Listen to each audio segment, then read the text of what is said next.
Eu tenho uma visão talvez um bocado purista e utópica, que é: se uma pessoa preocupar-se em responder às grandes perguntas científicas, de onde é que nós vimos, como é que o universo começou, do que é que as coisas são feitas, uma pessoa altera a sociedade. Inevitavelmente, responder às grandes perguntas envolve pensar em coisas novas, técnicas difíceis e que vão ter um impacto social. Mas isso é a minha visão.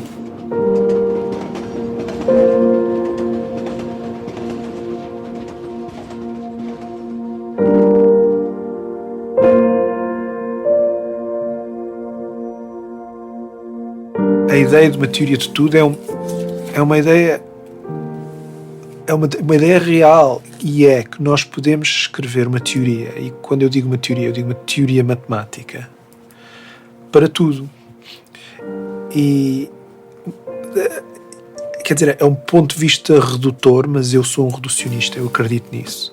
E a ideia é que, se uma pessoa conseguir descrever o que é que os constituintes fundamentais do universo estão a fazer, as partículas elementares e as forças que governam, se uma pessoa conseguisse descrever isso corretamente, em princípio seria possível reconstruir tudo.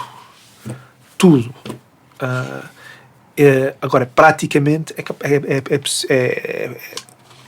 pode ser impossível, não é? E é por isso que nós, em ciência, temos níveis diferentes de descrição. Nós usamos uma certa matemática para descrever, por exemplo, as partículas elementares, outra matemática, mais ou menos, para descrever átomos, outra matemática para descrever processos químicos, outra matemática e outro sistema descritivo para descrever processos biológicos. E há coisas que emergem de um nível para o outro.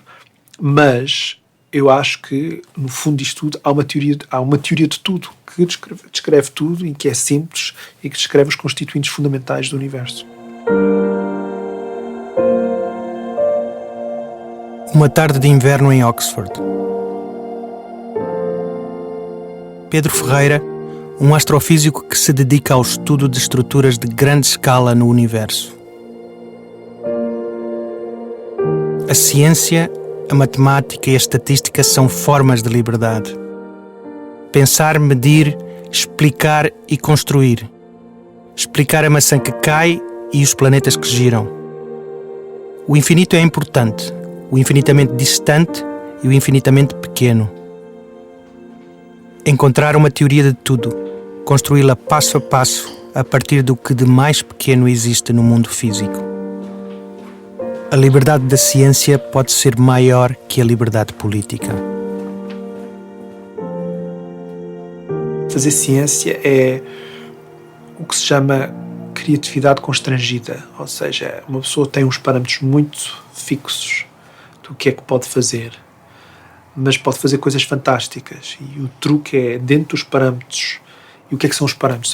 É o mundo natural, são as medidas, são as observações, quer dizer, o mundo verdadeiro. Dentro desses parâmetros, uma pessoa tem que tentar ser o mais criativo possível para arranjar uma teoria que seja, e eu vou usar uma palavra estética, uma teoria elegante que consiga explicar a realidade. Mas tem limites, tem limites no sentido de que uma pessoa é constrangida, uma pessoa não pode inventar, uma pessoa não é ficção científica.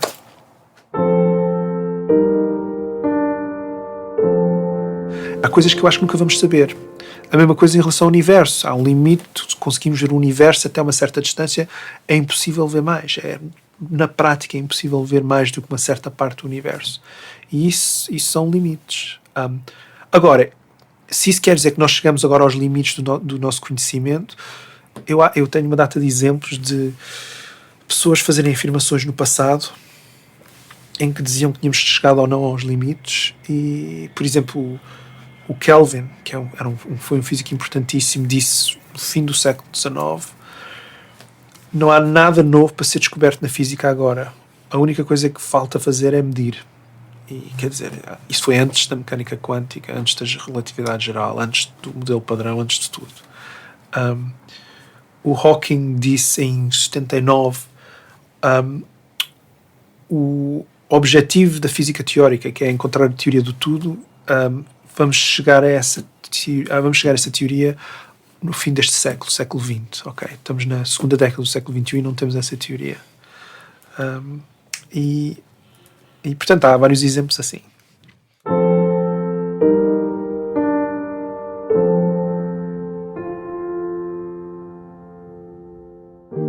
Não deve haver limite nenhum a uma pessoa descobrir coisas. Não deve haver impedimentos nenhuns para uma pessoa descobrir coisas. E isso, para mim, a ciência é o descobrir.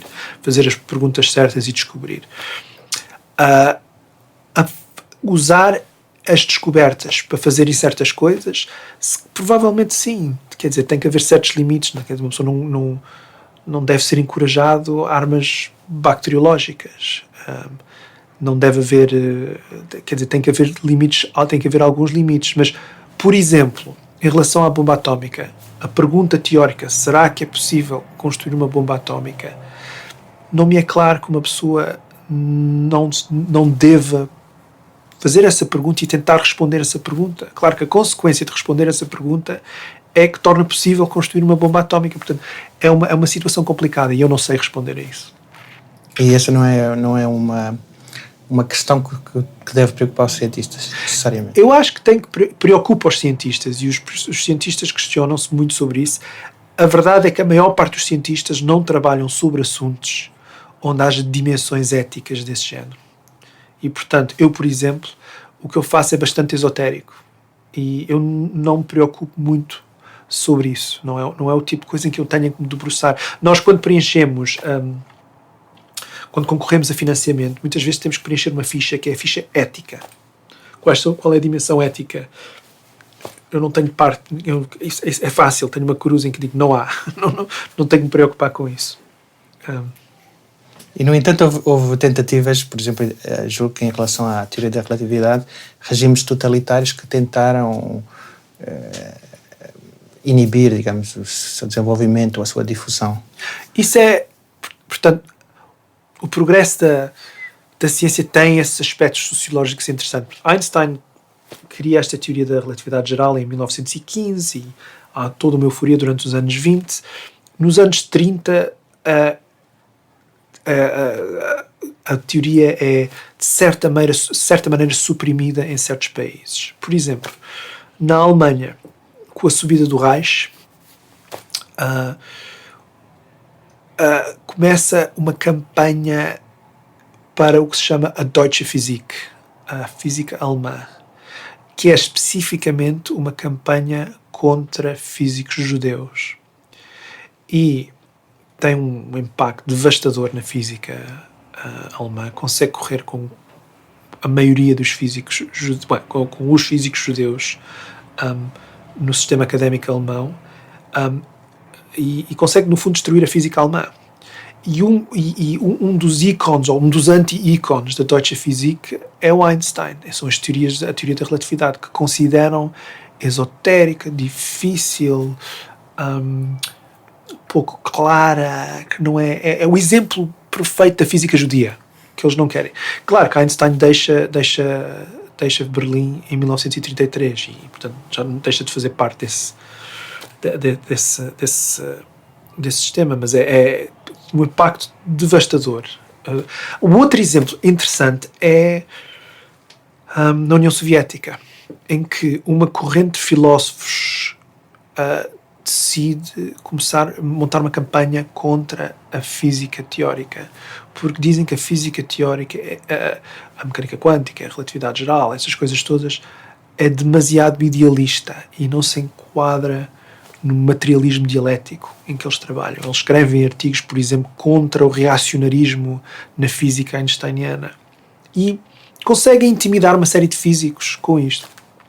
Mas aí há um fator importante que é os físicos soviéticos participam na máquina de guerra e, portanto, têm um papel fundamental em construir a primeira bomba atómica, no radar, e, portanto, as cúpulas, os Berias e o Stalin, têm a noção de que estes físicos podem ser idealistas, mas são bastante úteis e, portanto, não se metem ao assunto. Portanto, isto aqui é mais uma tensão entre os físicos e os filósofos, e não é assim uma supressão, não é o poder a tentar esmagar os físicos. Mas sim, são dois exemplos em que, de facto, a sociedade pode ter um impacto terrível. Quando os físicos estão a lidar com estas entidades relativamente abstratas, muito intelectuais, e depois voltam a um mundo em que alguns dos problemas são os mesmos problemas que existiam há 200, 300 mil anos, barbárie, violência, guerra, até problemas coletivos que não têm a resolução ainda. Qual é a sensação? Quer dizer, eu acho que eu levo uma vida, eu e muitos cientistas levamos uma vida um bocado esquizofrénica, não é? No sentido que há o nosso trabalho e há o mundo real. E pode haver ligeiras sobreposições no sentido da maneira como nós olhamos, nós importamos ou usamos a maneira como nós pensamos sobre o nosso trabalho aplicado ao mundo real. E o caso clássico é a aplicação da estatística, quando as pessoas dizem certas coisas, quando as notícias fazem certas afirmações. Eu acho que nós temos uma certa capacidade de nos abstrair e dizer, ok, isto não é isto, eles não nos estão a dar a informação toda, ou isto não faz sentido, ou isto é importante. Eu acho que em coisas que têm a ver, por exemplo, no meu caso, a ver com estatística e números, é útil ter uma perspectiva sobre o mundo real.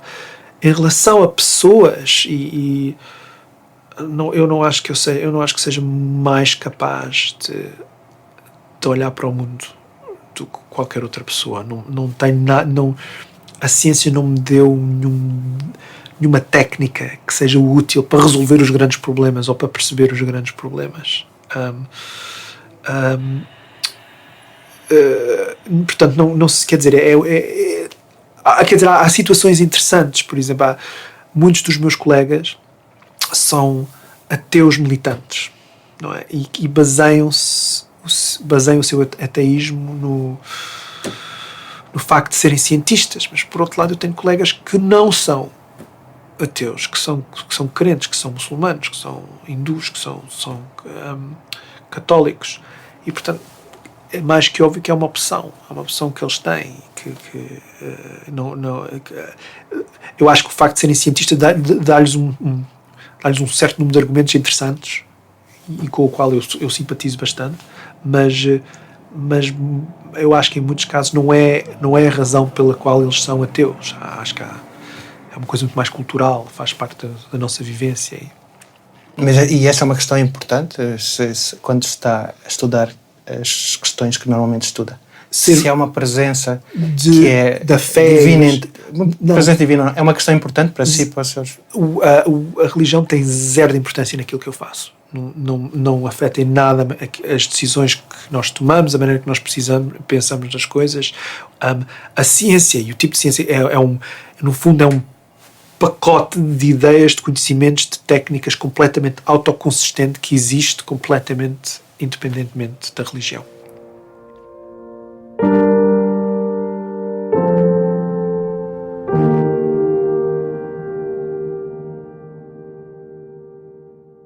O infinito é como diz um colega meu, o infinito é um conceito muito abusado e que as pessoas não deviam trabalhar com o infinito. As pessoas deviam partir do princípio que não há infinitos. Ora bem, isto é uma afirmação idiosincrática de um colega meu, mas é um ponto de vista que eu acho interessante. De facto, o infinito é uma parte fundamental do que nós fazemos e de certa maneira, quando começamos a discutir algo a ver com o infinito, que chegamos aos limites do que nós podemos fazer. Por exemplo, naquilo que eu faço, eu estudo muitas propriedades em muito grande escala do universo. ou seja, as maiores escalas, as maiores distâncias do universo. E uma das perguntas que uma pessoa pode fazer é: será que o universo é infinito ou não? Será que o universo... O que é que quer dizer o universo não ser infinito? Bom, nós estamos habituados a um quarto fechado, pode ser um quarto fechado, mas isso não faz muito sentido, porque o que é que fica para além do quarto? O que é que fica para além dessa fronteira? Mas, por exemplo, uma bola de futebol, não é? É um exemplo interessante, uma superfície finita, não é? A superfície da bola é finita, mas uma pessoa pode andar à volta e nunca encontra nenhuma fronteira, nenhuma barreira na bola. E há a hipótese do universo ser finito, ou seja, não ser infinito, mas pelo que nós conseguimos perceber, o universo parece bastante grande. É como uma colega minha disse: será que o universo é infinito ou muito, muito grande? E são duas afirmações diferentes, não é? Pelo que nós estamos a ver, o universo é muito, muito grande. O que significa que às vezes uma pessoa tem que ter se o universo é muito, muito grande, faz mais sentido que seja infinito do que ter umas dimensões que são tão grandes que nós não vemos. E, por exemplo, quando olhamos para o infinitamente pequeno, começamos a ter que lidar com a mecânica quântica, mas quando tentamos, por exemplo, conjugar a mecânica quântica com a relatividade geral, não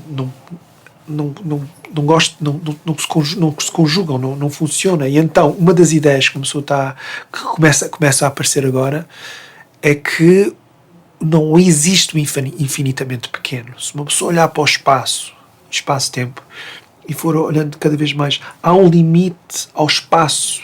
É como se fosse... A analogia é como se uma pessoa estivesse a olhar para a água, não é? A água é um fluido. Mas se uma pessoa for olhando cada vez com maior resolução para a água, às tantas aquilo deixa de ser água. E são moléculas que têm umas ligações fracas umas com as outras, mas o conceito de água deixa de existir. Aqui é o mesmo exemplo. Será que uma pessoa, quando olha para o espaço e começa a olhar para distâncias cada vez mais pequenas, o conceito de espaço deixa de existir? Mas o que é espaço? Espaço é distância. E, portanto, o infinitamente pequeno, que é um conceito de espaço, deixa de fazer...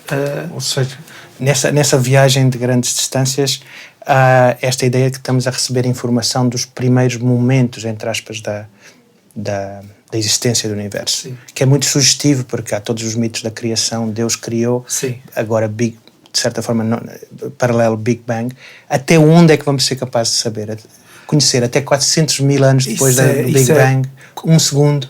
Isso para mim é uma das perguntas que me atormenta, porque muito do que nós fazemos tem a ver com tentar perceber a origem da estrutura do universo e a origem do universo. E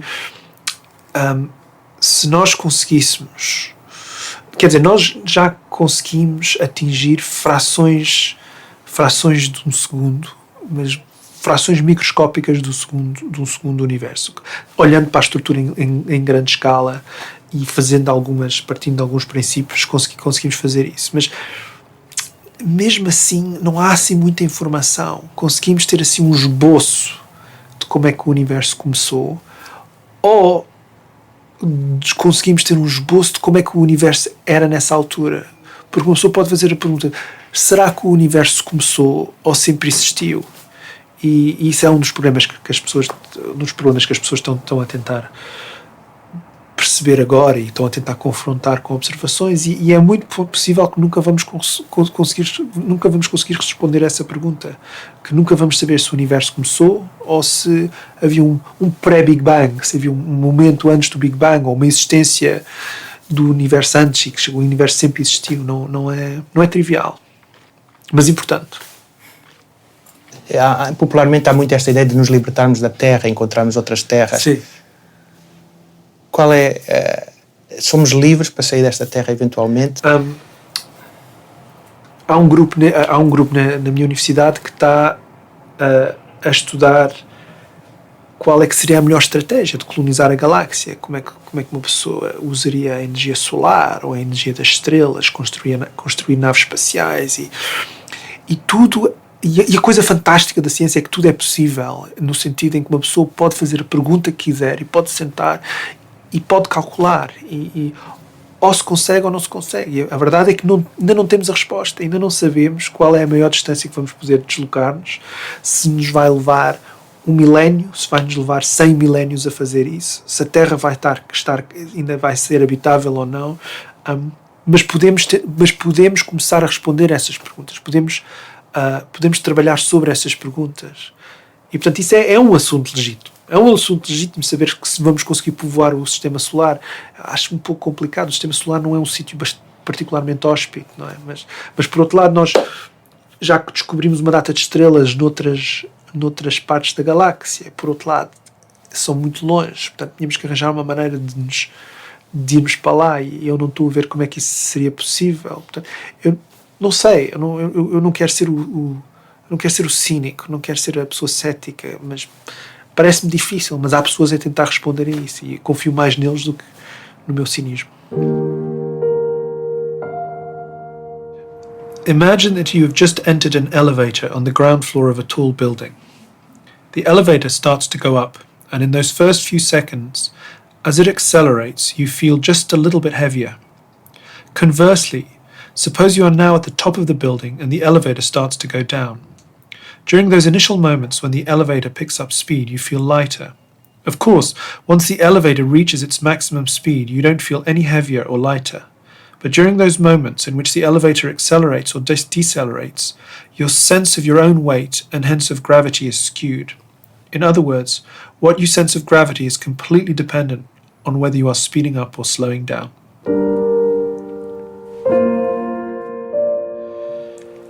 O que é para mim a liberdade? A liberdade é uma coisa, é um conceito interessante, e especialmente hoje em dia, com o qual tenho que me confrontar no dia a dia. Há uma certa obsessão com a liberdade de escolha, ok? E eu, de facto, eu tenho uma vida privilegiada, sou académico, trabalho nesta universidade, eu posso escolher o que eu faço, eu posso escolher o meu horário, eu posso escolher aquilo em que eu trabalho, eu posso tomar opções para a minha família em que tenho essa liberdade de escolher. Mas o que me confronto no dia a dia com uma tensão entre a liberdade de escolha e o direito à igualdade das outras pessoas. E o problema clássico é o problema da educação, especialmente neste país. Se uma pessoa tem a liberdade de escolha de andar em certas escolas em que tem dinheiro para pagar para essas escolas, e por causa disso consegue ir parar às boas universidades, está a tirar esse direito a pessoas que não têm esse poder económico.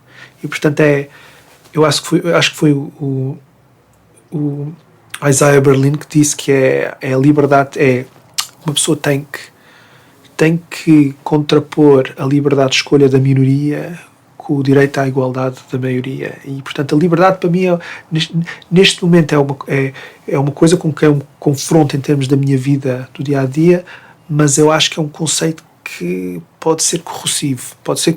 Se uma pessoa pensa como um conceito absoluto que toda a gente tem direito. Um pouco desconfortável. É um pouco desconfortável. Uma pessoa tem que ser... Uma pessoa tem que ter a consciência do que quer dizer ter liberdade. Não pode... Não quer dizer que uma pessoa tem direito a fazer o que lhe bem lhe apetecer.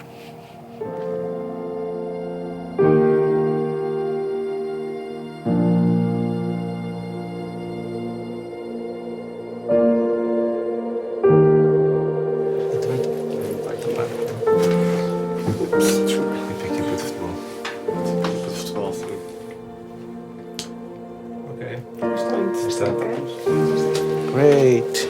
Isto vai filmando. Sim.